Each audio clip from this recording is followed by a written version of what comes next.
Hello everyone, give me just 1 second. I'm trying to get our recording started.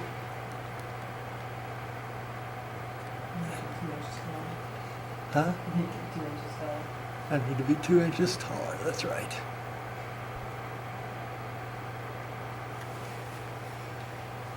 Okay, here we go.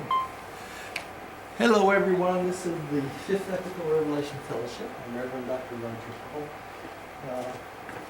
And tonight we're going to continue with paper 78, and we're on section 5, the Endite Migrations. And our Zoom people, so people just want to talk to me. Yep, I did. Sorry. My clicker, I lost the battery. Everybody entertain yourselves, let me go find another battery.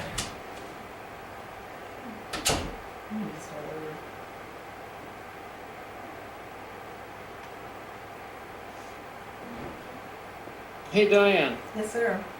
I just had to ask you, what would you recommend for like in your ears? Believe it or not, y'all at home, I do prepare for this thing. It doesn't look like it every time I start. You dropped it, honey. It's okay. What did you say, Tim? I was just asking Diane that my ears been kind of clogged, maybe due to allergies, and I was wondering what you would recommend. I've got some Zyrtec I haven't taken yet, but do you think that would help? I don't have any ear problems. The only time whenever my ear, I put a little hydrogen peroxide on some Q-tip, but I've never actually used anything for ears. Do you have any recommendations? Well, they feel just a little clogged, so I was A little wondering clogged. what that was from. I always cover my ears at nighttime so I don't get any air in my ears when I sleep. Mm-hmm. So, You're kidding me. You cover your ears at night? I always have. Let's do it get in the started, summertime. y'all. Okay. Here we go. Number 5, the Endite Migrations. For 20,000 years, the culture of the Second Garden persisted, but it experienced a steady decline until about 15,000 BC, when the regeneration of the Sethite priesthood and the leadership of Amosad inaugurated a brilliant era. The massive waves of civilization which later spread over Eurasia immediately followed the great renaissance of the garden, consequent upon the extensive union of the Adamites and the surrounding mixed Nodites to form the Endites. So it was the Adamites and the Nodites the mixture of the two of those formed the the Endites that came later. Okay, so. For 20,000 years, the culture of the Second Garden persists. So for the 20,000 years after the Second Garden started, it went pretty good. And then about the last 15,000 years, then it experienced a decline over time. So really. So hey Roger, Yeah. most people want to know, who are these Sethite priesthood? The Sethite. What's that all about? Seth was one of the sons of Adam or Adamson. It's in that list. I think it was Adamson. Yeah. And he basically was in charge of the priesthood who did the religious ceremonies, the marriages, and all the stuff having to do with sanitation. And that went on for several thousand years. After he died, then the Sethite priests continued, but they started to get away from what they originally planned was for, and that was to lead religious ceremonies and weddings and things like that. And then the Sethite priests eventually turned into the Hebrew priesthood. Okay, so that's how the Hebrew priesthood got started. So these were descendants of Adam's son that continued his legacy and his teachings. That's right. That's right. And they got farther away from their original cause or their original plan as time went on. That's So I take it the name priesthood is sort of a religious group? It was a religious group / health group. They made sure the sanitation procedures were followed, that they buried their refuge and garbage and all that. So that's basically what they were supposed to do. And for doing that, they were supported by the people. you know? And that's how the 10% thing got started, okay? The people would give 10% of whatever they would grow and that sort of thing to the priesthood so that they could do their jobs and everything without having to work at anything else. So, okay, let's keep going. So, Millie, would you take the next one, please? Yes. These Andites inaugurated new advances throughout Eurasia and North Africa, from Mesopotamia through, Sing, yeah. Xinjiang. The Andite culture was dominant, and the steady migration toward Europe was continuously offset by the new arrivals from Mesopotamia. But it is hardly correct to speak of the Andites as a race in Mesopotamia proper until near the beginning of the terminal migration of the mixed descendants of Adam. By this time, even the races in the second garden had become so blended that they could no longer be considered Adamites. So as the second garden went on, they eventually basically merged with the surrounding people so much that the original people really could not be considered Adamites anymore. They were more Andites, which is the mixture of Adamites and Nodites. Right? What is that word? Xinjiang? That's the culture of the Singit people. Okay? Oh, got it, okay. Anyone considered Singit. So, okay. Are you keeping up with me? Mhm. Okay. My wife was changing slides on the Zoom control panel. I have So important you can- documents. You can thank her for seeing the slides very well tonight. For y'all at home, what we've done is started using a new interface. It's called Zoom, where the people in our group can see the slides a little bit better. And I'm still recording this from our projector on the wall so that people can watch it later. Now we can record it on the Zoom interface, but I'm not sure how that's going to look yet. So we may have that in the future too. Also, Tim, would you take the next one? The civilization of Turkestan was constantly being revived and refreshed by the newcomers from Mesopotamia, especially by the later Andinite cavalrymen. The so-called Later, Andite. Andite cavalrymen, the so-called Aryan mother tongue, was in process of formation in the highlands of Turkestan. It was a blend of the dialect, something Andonic, dialect of that region with the language of the Adam Semites and later Andites.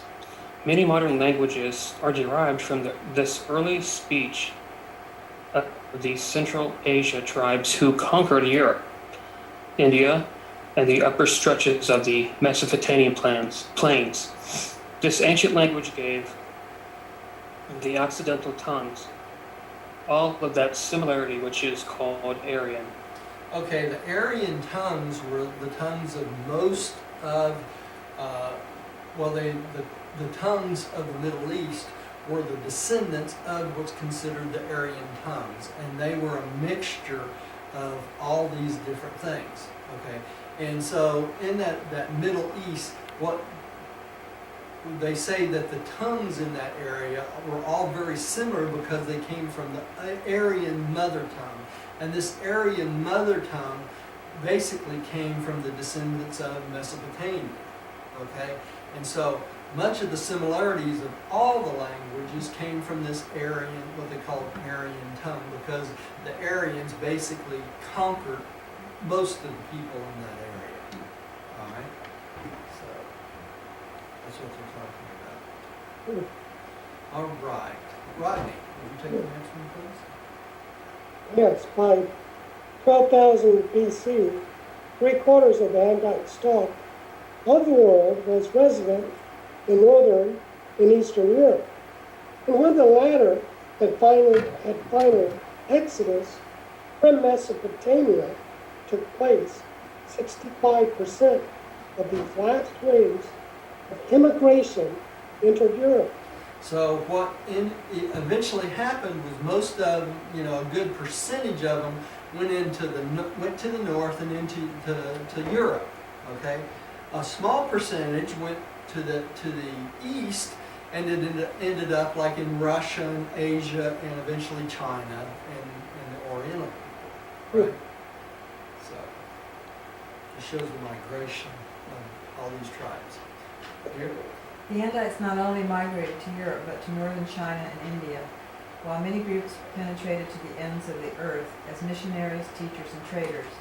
They contributed considerably to the northern groups of the Saharan Sangat peoples, but only a few teachers and traders ever penetrated farther south in Africa than the headwaters of the Nile. Later on, mixed Andites and Egyptians followed down both the east and west coast of Africa, well below the equator, but they did not reach Madagascar. Y'all want to see a picture of what we're talking about here?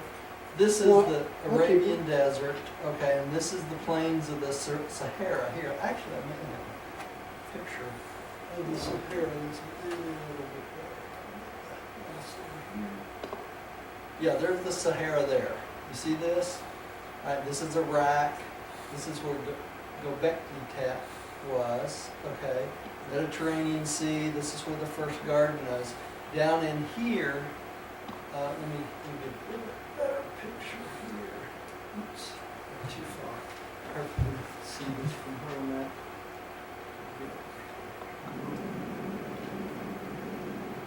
Okay, so here we're talking about, what they're talking about, the Arabian Desert here. So this is Mesopotamia, what we're talking about. And as they migrated down through the Arabian Desert, through the Sahara, they also went into Egypt and then down into Africa, okay?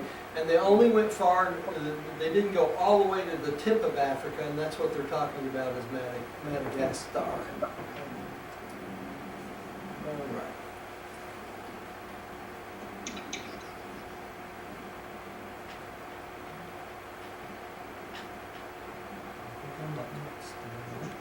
These Andites were the so-called Dravidian and later Aryan conquerors of India, and their presence in Central Asia greatly upstepped the ancestor of the Turanians, as the ancestor of the Turanians in the area of Turkestan.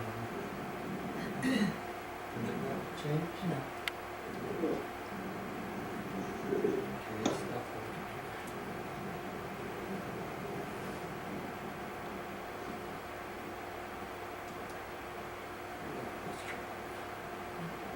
There we go.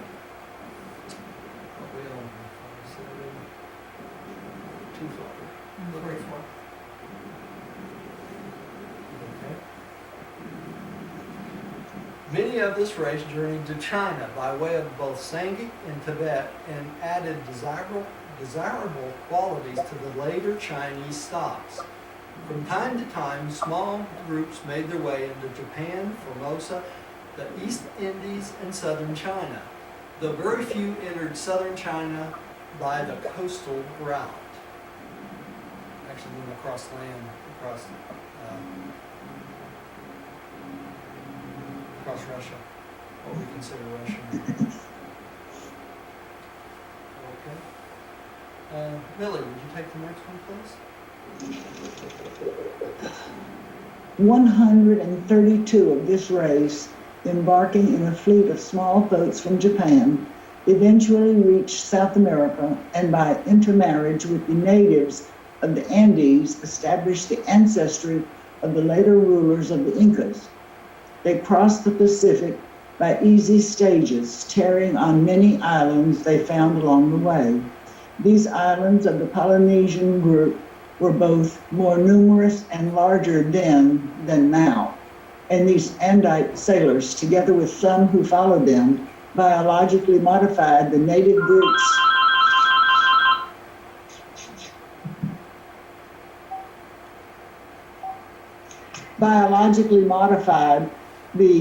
groups in transit. Many flourishing centers of civilization grew up on these now submerged lands, and as a result of Andite penetration, Easter Island was long a religious and administrative center of one of these lost groups.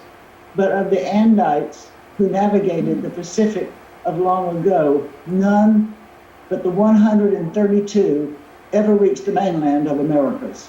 Okay, so this is very important. The 132 basically were the Andites that mixed with the Polynesian people as they went down, the brown race, right? And this mixture of these people eventually ended up in South America, and the whole Inca nation was children and descendants of this group of 132, which is very important. And this is this is well before they started killing the whole population off with human sacrifice. Yeah, Rodney? The Andes that were there, the people that were there, I wonder how they got there. They were a mixture of some of the Andites with the yellow people of the yellow stock, and they came from Japan. Okay? Then, as the Andites, this 132 of this race, ended up going down in boats, they mixed with all the people on the islands and kept moving down farther and farther and farther. And Easter Island, y'all know the big statues on Easter Island? You know, you've seen pictures of that. You know, Easter Island's pretty much deserted now, right? But at one time, that was a religious an administrative center of these groups, okay? So that's where all these statues and all this thing on Easter Island came from, all right, during this period of time. And their descendants kept going down the islands, because there was more islands, they could move across the islands easier, and eventually ended up being the Inca people, you know, in South America. Them that built the pyramids, in the Inca pyramids and all that stuff, right? And how did they disappear? You know, people think, well, they died of disease and all this. Well, they died because they let their human sacrifice get out of hand. And basically, they destroyed their working force by sacrificing blood, you know? So, probably many civilizations disappeared that same way, you know? All right, and, I didn't You change didn't change it, yeah. This is a example of the races of the Incas, the pottery. You can see that there. Okay. And then we have the Inca calendar, which is basically the 12-month calendar, which we go by now. Okay, and it shows the different solstices. You know, I'm sure that you've heard of these, the equinoxes and the solstice, December solstice and the June solstice. And this shows how they divided up the 12 months.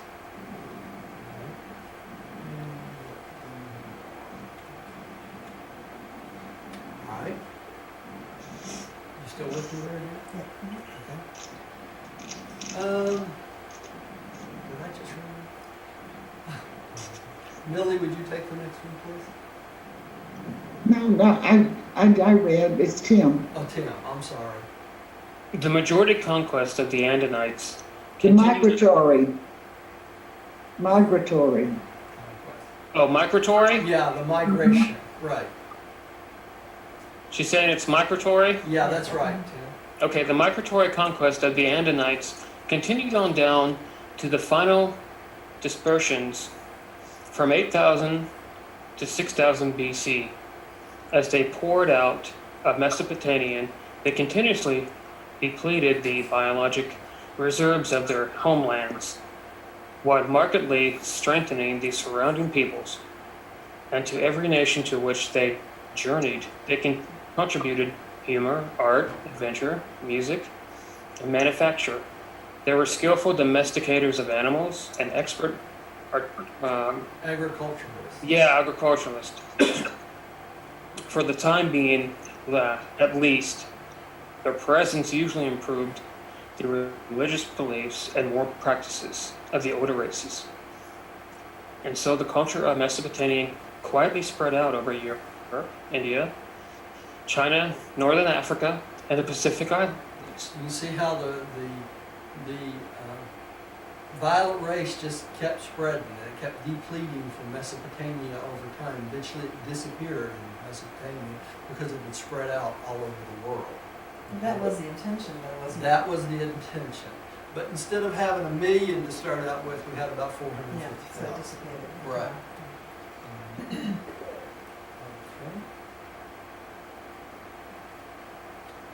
Rodney, would you take the next one, please? Number 6, the last Andite dispersions. The last 3 waves of Andites poured out of Mesopotamia between 8,000 and 6,000 BC. These 3 great waves of culture were forced out of Mesopotamia by the pressure of the hill tribes to the east and the harassment of the plainsmen to the west.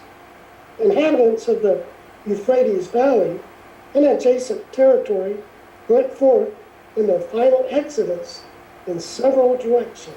Okay, what are they talking about? These people that forced them out of Mesopotamia. We had the northern people in Turkestan, the cavalrymen and that sort of thing, that were marauders.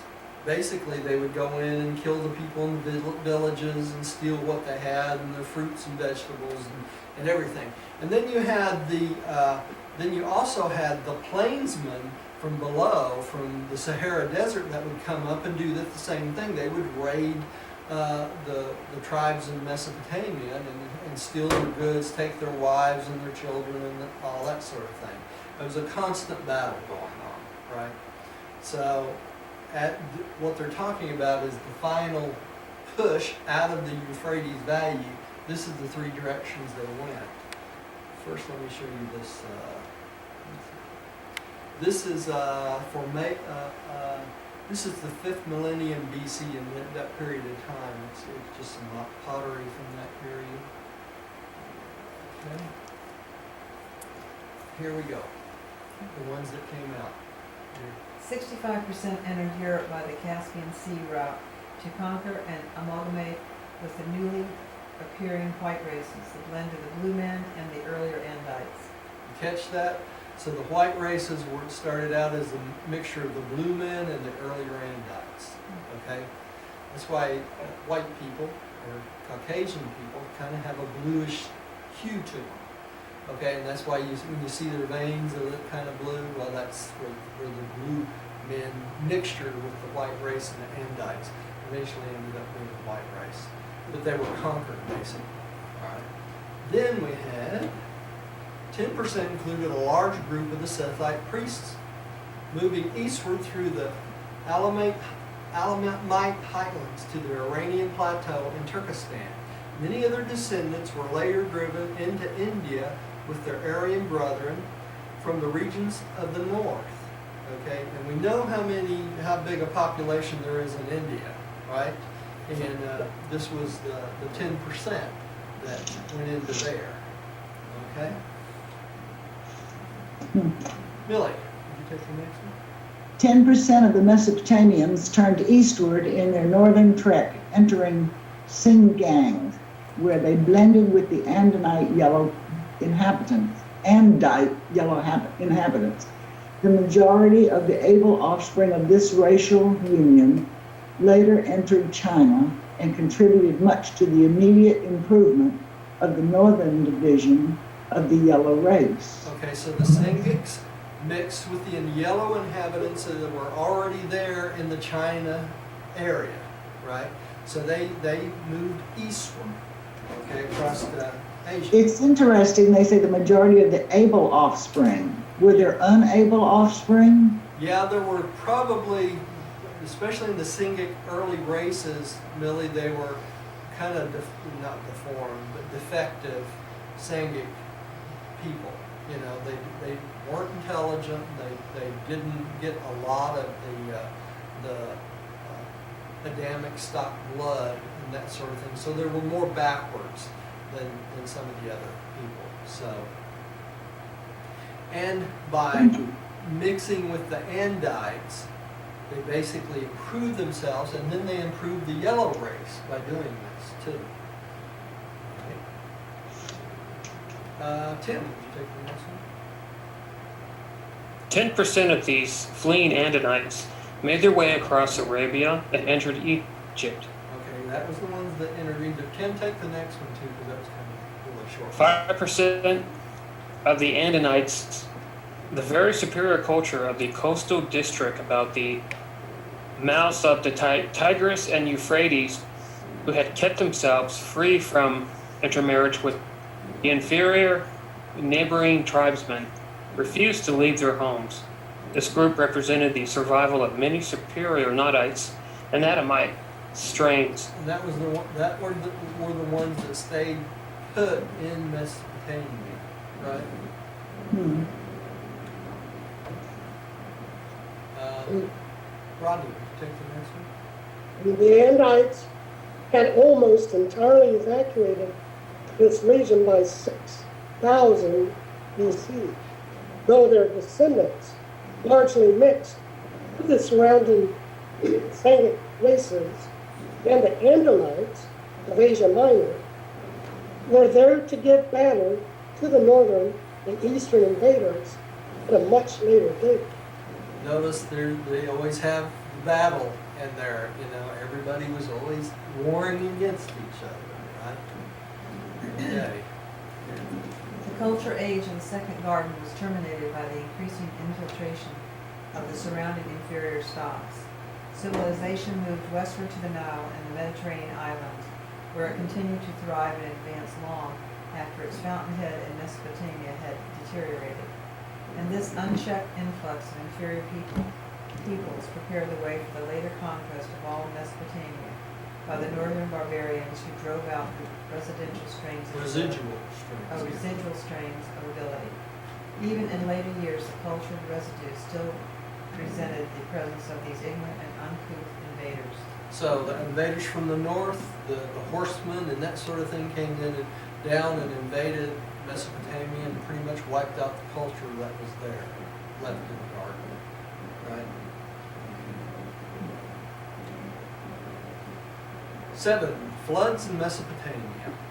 The river dwellers were accustomed to rivers overflowing their banks at certain seasons. These periodic floods were annual events in their lives. But new perils threatened the valley of Mesopotamia as a result of progressive geologic changes to the north. Now remember, Dalmatia was flooded and disappeared just like in Mesopotamia when where they had these floods. Except the difference is Dalmatia actually sank, you know, so it stayed submerged. So this is a normal occurrence in that area.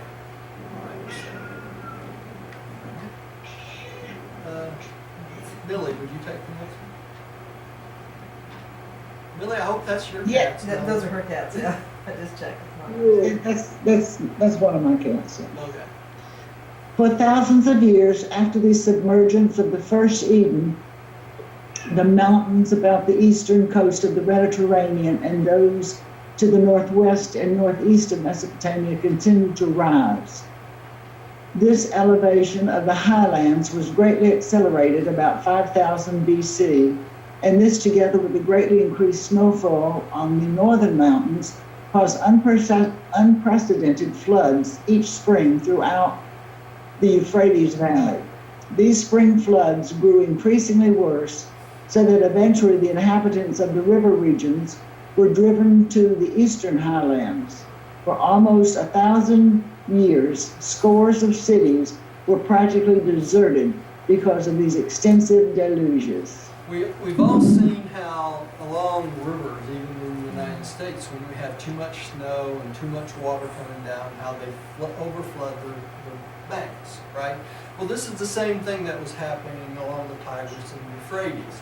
But these areas would be very, very large, and you can imagine, we know how weather reacts now. Those people had no idea that these floods would be so intensive.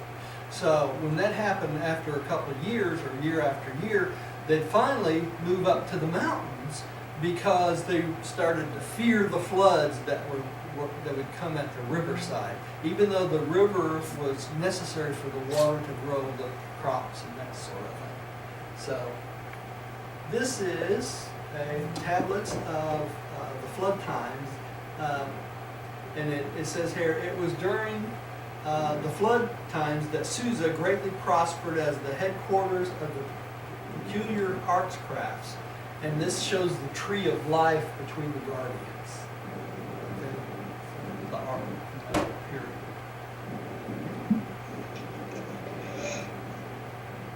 Okay. Tim, would you take the next one?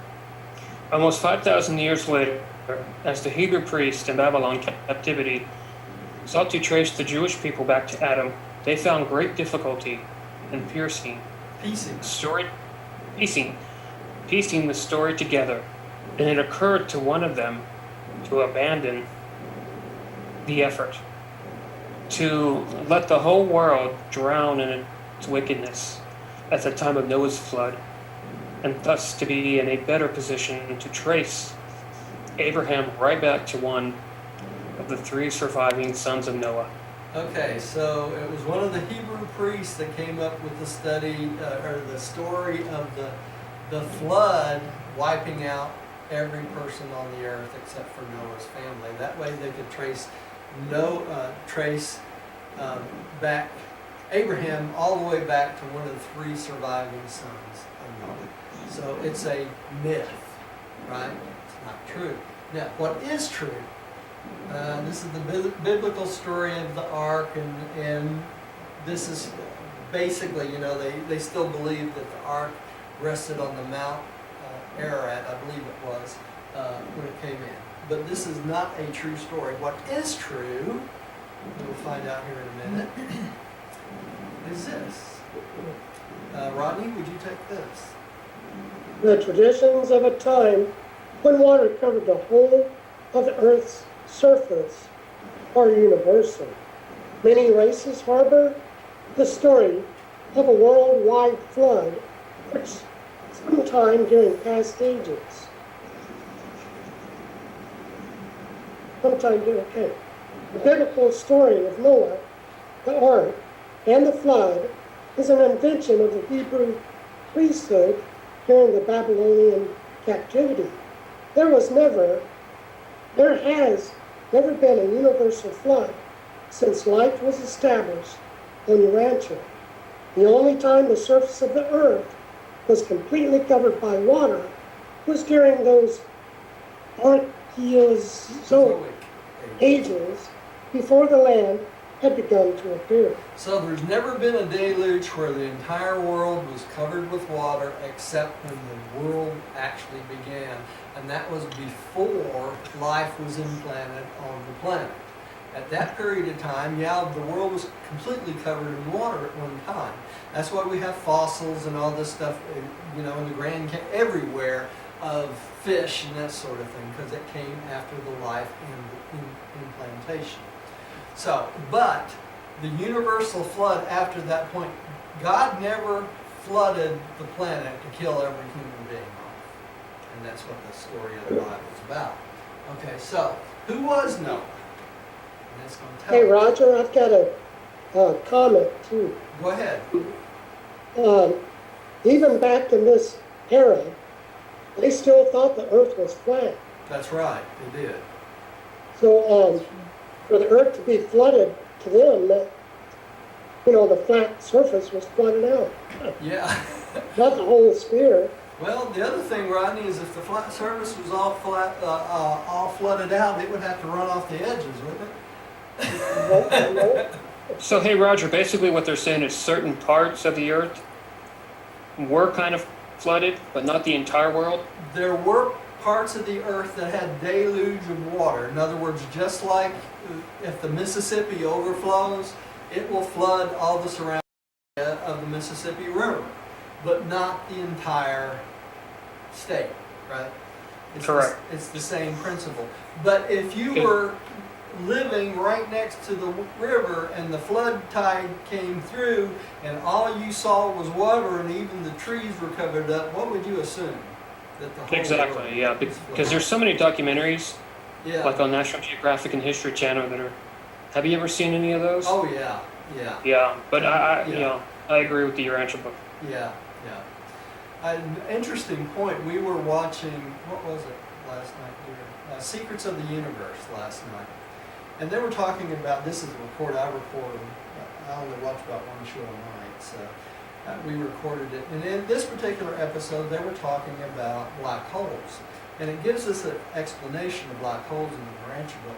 What was really interesting is they say they've discovered that all universes have a central point where they believe a black hole exists on each and every one of them, where this large mass, even the Milky Way has one, where it's very dense. That's why it's so bright. It's just interesting the way Very interesting. people come up with concepts to justify what they're thinking about or what their concepts are. And they're very close, but they're just not exactly totally true. So anyway, but let's learn about Noah here. Who really was Noah? But Noah really lived. He was a winemaker of Aram, a river settlement near Erech. He kept a written record of the days of the river's rise from year to year. He brought much ridicule upon himself by going up and down the river valley, advocating that all houses be built of wood, boat fashion, and that family animals be put on board each night as the flood season approached. He would go to the neighboring river settlements every year and warn them that in so many days the flood would come. Finally, a year came in which the annual floods were greatly augmented by unusually heavy rainfall, so that the sudden rise of the waters wiped out the entire village. Only Noah and his immediate family were saved in their houseboat. So that's how the story of It's just awesome. Noah got to be Yeah. true. So the river overflowed. He put his animals in his boat. Not two of every animal on the planet. Mm-hmm. He just put his own personal animals in his boat, and they were saved. And that's where the story came from. All right. So hey Roger, what does the Urantia book say about black holes? That they don't exist?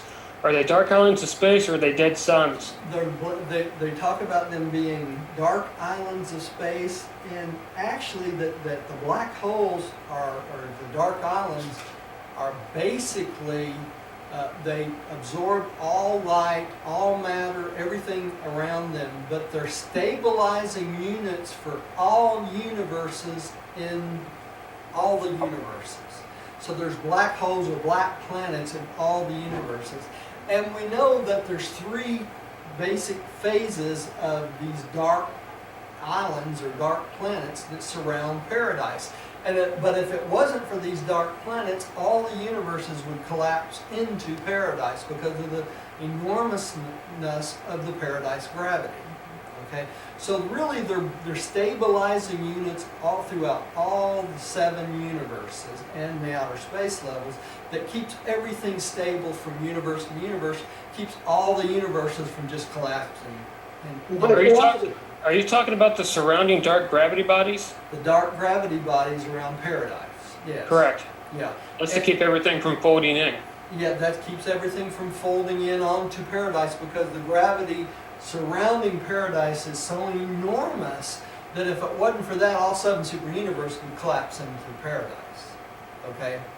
So, and we could go on hours talking about how paradise itself was never beginning, never ending, that sort of thing. It has no time.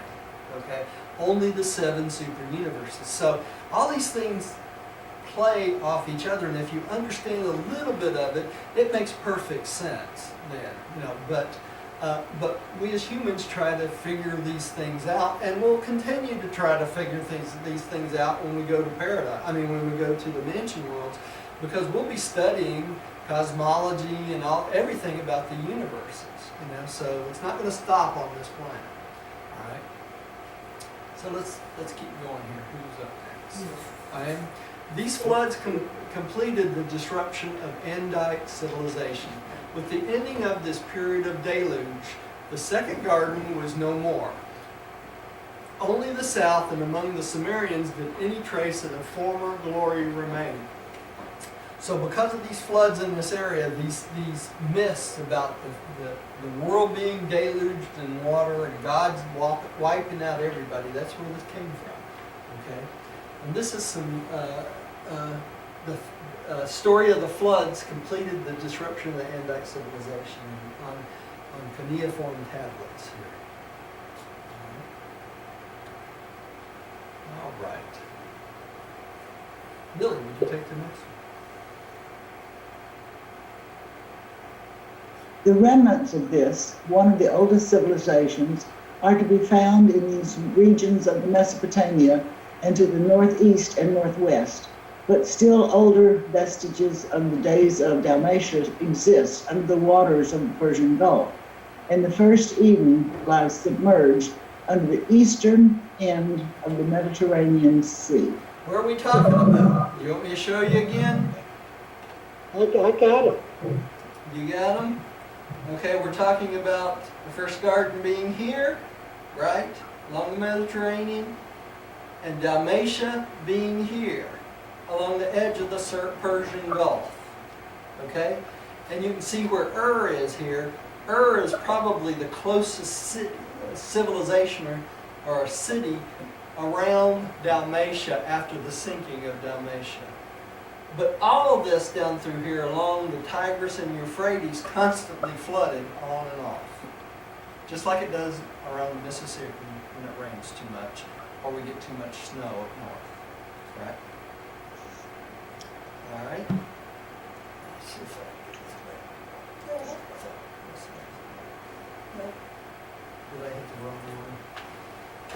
I did. Okay, let me just do this. There we go. Okay. So that tells us where Dalmatia is. Now, what's interesting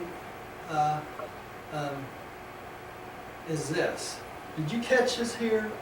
It says, but still older vestiges of the days of Dalmatia exist under the waters of the Persian Gulf. So if you take scuba gear and you know where to look, you're going to find the ruins of Dalmatia under the waters of the Persian Gulf. Talk about something if you had the I money. don't know, there'd be so much sediment. Well, what I'm saying is if you had the money and you could go down there and you knew what to do, you could probably find some of the We'd have to do it by structures. sonar. Yeah, you could do it by sonar, but it might surprise you because of storms and that sort of thing, how much sand moves around, and probably some of it gets uncovered occasionally by these storms and sand and stuff. So it would be. Not to mention the tablets too, Roger. Something about tablets. Yeah, there's the tablets that the suggestions of Dalmatia for living were, which was the precursor to the Ten Commandments, right? They're written in the original language of Dalmatia. Okay, and this is another picture of the Mediterranean Sea and Dalmatia. It would be, I don't know if you can see this here. Let me see if I can point. See this right here? This would be the area of Dalmatia. And right above that would be Ur, and over to this side would be Dilmun. And this is the land of Nod, the infamous land of Nod, where Adam went and met his wife, Adam's son. I mean, went and met Radha, right? All right. Hey, Roger, where is Ur? Ur is right here, right above Dalmatia. Oh, right, okay. Okay, so Dalmatia would be here, and it sank. And so the closest civilization would have been right here. I don't know how far, but Ur was right there. Okay, that was the first civilization past Dalmatia. You know, they get an incredible amount of oil out of this area. Yeah. Also, up here, we can see Lake Van, and then they talk about the civilization of Lake Van being close to Lake Van. This was who? Van and Amidon, right? So these are important things.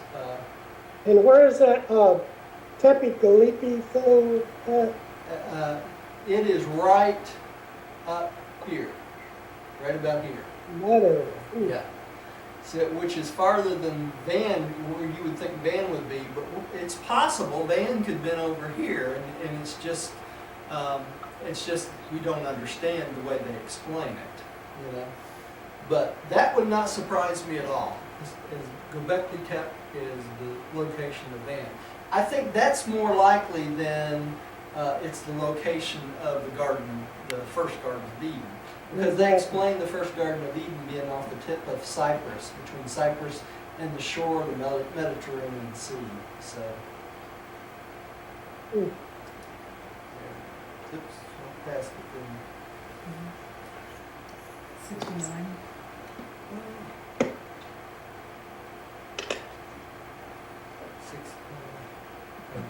Okay, next was eight. Okay, go back. All right, the Sumerians. Who's up here? I think you're up. Yeah. 8. The Sumerians, last of the Endites. When the last Endite dispersion broke the biologic backbone of Mesopotamian civilization, a small minority of this superior race remained in their homeland near the mouths of the rivers. These were the Sumerians, and by 6000 BC they had become largely Andite in extraction, though their culture was more exclusively No. Nodite in character, and they clung to the ancient traditions of Dalmatia. Nonetheless, these Sumerians of the coastal regions were the last of the Andites in Mesopotamia, but the races of Mesopotamia were already thoroughly blended by this late date, as is evidenced by the skull types found in the graves of this era. So all this mystery surrounding the Sumerians is because of this. They were the descendants, the last of the descendants of the Dalmatian, which was the Andites, right, and mixed with the Nodites. So that's where they were considered gods, right? Remember, the Nodites had very unusual tendencies, being very large and that sort of thing. So that's where all this story comes. Also, the Sumerians were the ones that all the tablets that they discover, they keep digging up. The Sumerians got their language from whom? From the teachings of Dalmatia over time, and the second garden. Yeah, Rodney. Oh, I was just wondering if you could perhaps go back to the screen that we were following, Oh, because we're seeing your, this screen, Rodney?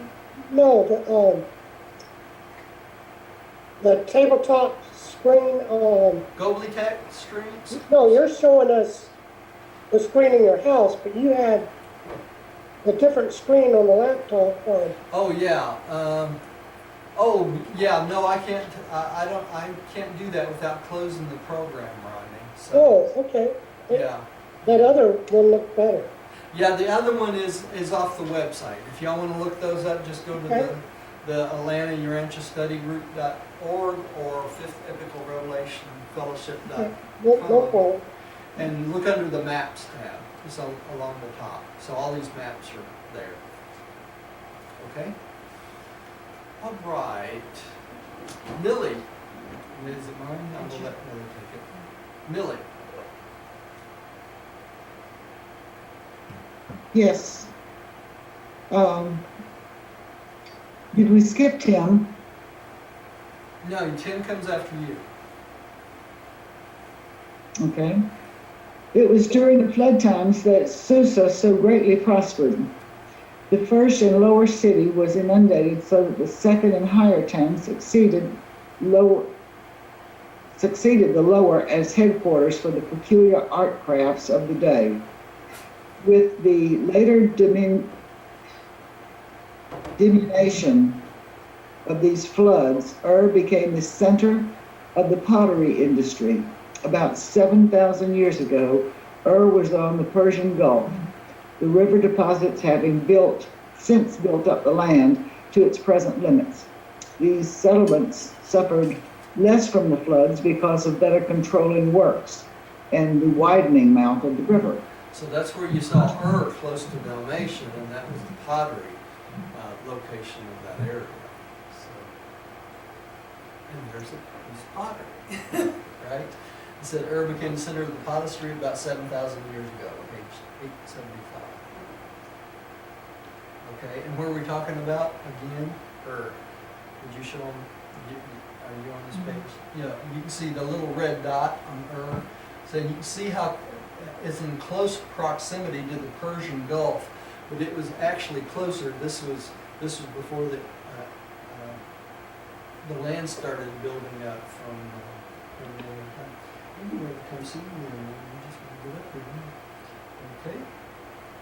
This is another picture. You can see Ur here, and it looks quite a bit farther away in this picture. You see this? The Persian Gulf is here, and this is Ur, Sumner, that sort of thing. It's a little bit farther away. And that's because of the building up of the land over time. Okay. Tim, would you take the next one? The peaceful grain growers of the Euphrates and Tigris Valley have long been harassed by the raids of the barbarians of Turkestan and the Iranian plateau. But now a concentrated invasion of the Euphrates Valley was brought about by the increasing drought of the highland pastures. And this invasion was all the more serious because the surrounding herdsmen and hunters possessed large numbers of tamed horses. It was the possession of horses which gave them a tremendous military advantage over their rich neighbors to the south. In a short time, they overran all Mesopotamia, driving forward the last waves of culture which spread out over all Europe, Western Asia, and Northern Africa. Okay, so it was the horses that gave the barbarians from Turkestan and the Iranian plateau an advantage because they make war on their peace-loving neighbors, right? So they'd come in these waves of basic military men on horses, and the people of the valleys didn't have any defense against them, okay? And that's what happened. Seems so unfair. Yeah, it is unfair. Yeah. That's the way it works. All right. Rodney, would you take the next one? These conquerors of Mesopotamia carried in their ranks many of the better Andite strains of the mixed northern races of Turkestan, including some of the Damson stock.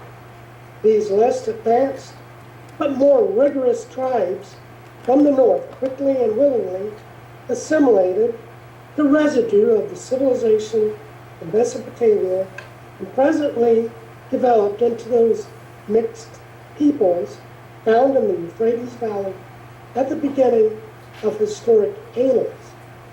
We quickly revived many phases of the passing civilization of Mesopotamia, adopting the arts of the valley tribes and much of the culture of the Sumerians. They even sought to build a third tower of Babel and later adopted the term as their national name. Babylonian, right? Yeah. Okay. Interesting how these things go about. Here. When these barbarian cavalrymen from the northeast overran the whole Euphrates Valley, they did not conquer the remnants of the Andites who dwelt about the mouth of the river on the Persian Gulf.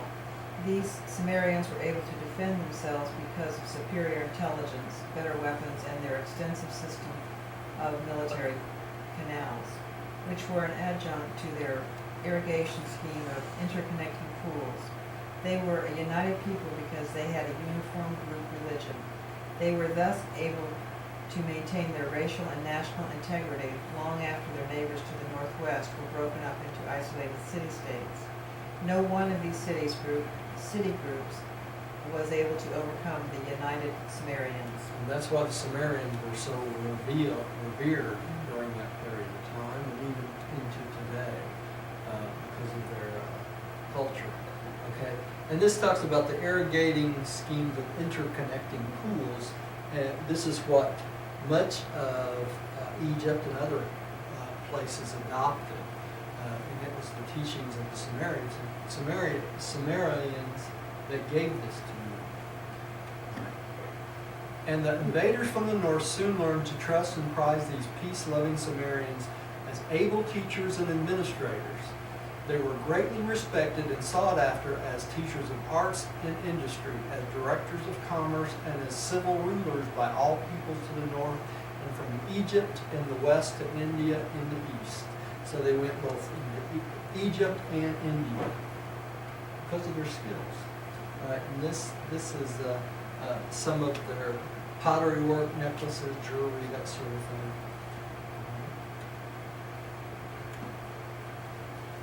Billy, would you take the next one, please?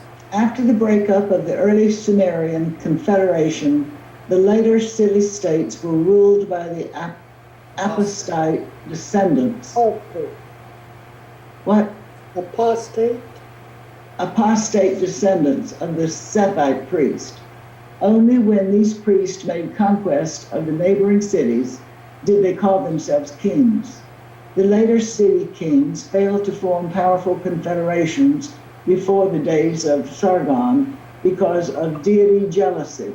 Each city believed its municipal god to be superior to all other gods, and therefore they refused to subordinate themselves to a common leader. So as you went from city-state to city-state by these Sethite priests, start calling themselves kings, and with each one, they all had their own separate deity they would consider their god, okay?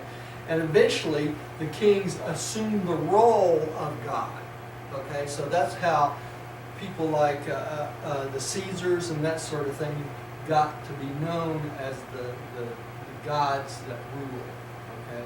So, where that started. They weren't gods at all, they just called themselves that, right? Tim, would you take the next one, please? The end of this long period of the weak rule of the city priests was terminated by Sargon, the priest of Kish, who proclaimed himself king and started out on the conquest of the whole of Mesopotamia and adjoining lands. And for the time this ended, the city-states priest-ridden, each city having its own, how do you pronounce that? Municipal god. Municipal god and its own ceremonial practices. Okay, so as each one of these, as Kish took over all this land, he basically set the city of himself up, and you can see that on the map. I believe we got a map coming up with this in a second. Rodney. After the breakup of this Kish Confederation, there ensued a long period of constant warfare between these valley cities for supremacy, and the rulership variously shifted between Smol, Akkad, Kish, Erech, and Susa. I think I have a picture of this. Yeah, you see Kish up here with Erech, and Susa's in basically, I believe, over in this area. So basically, when the king of Kish conquered everybody, he conquered everybody in the area. Okay, and then over time, after he died, they all started breaking up. So each one of them had a king at that point. Okay, so they tried to kill off each other and conquer each other.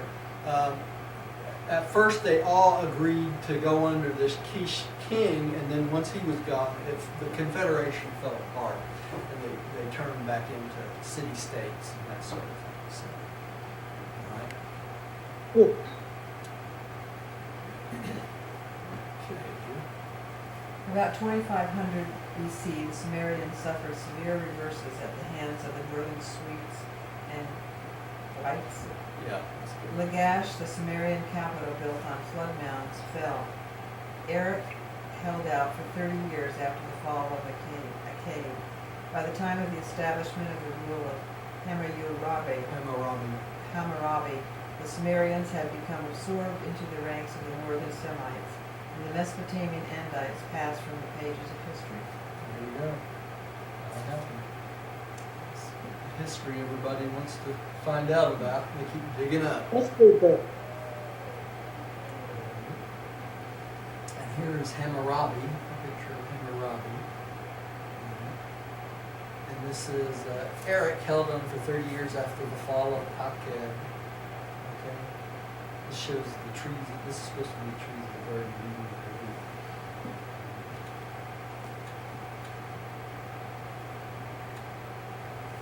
All right. From 2500 to 2000 BC, the nomads were on a rampage from the Atlantic to the Pacific. The Narites constituted the final eruption of the Caspian group of the Mesopotamian descendants of the blended Andinite and Andite races. What the barbarians failed to do affect the reunification of Mesopotamia's subsequent climatic changes succeeding in accomplishing. So basically what they said, what the barbarians failed to ruin, then the climatic changes succeeded to get rid of the rest of it. Ooh, Hey, Roger, who are the Nerites? That I do not know. I really don't. Okay. We'd have to look that one up, because I don't remember that reference, to be honest. And it's not underlined, so it's not something that I've indexed, so I'm not sure. So you'll have to look that one up on your own time. Okay. Let's see who's up. I think Millie got the last one. Millie? Yes. The last one's yours, dear. ooh, Did I turn my mic on? Yeah.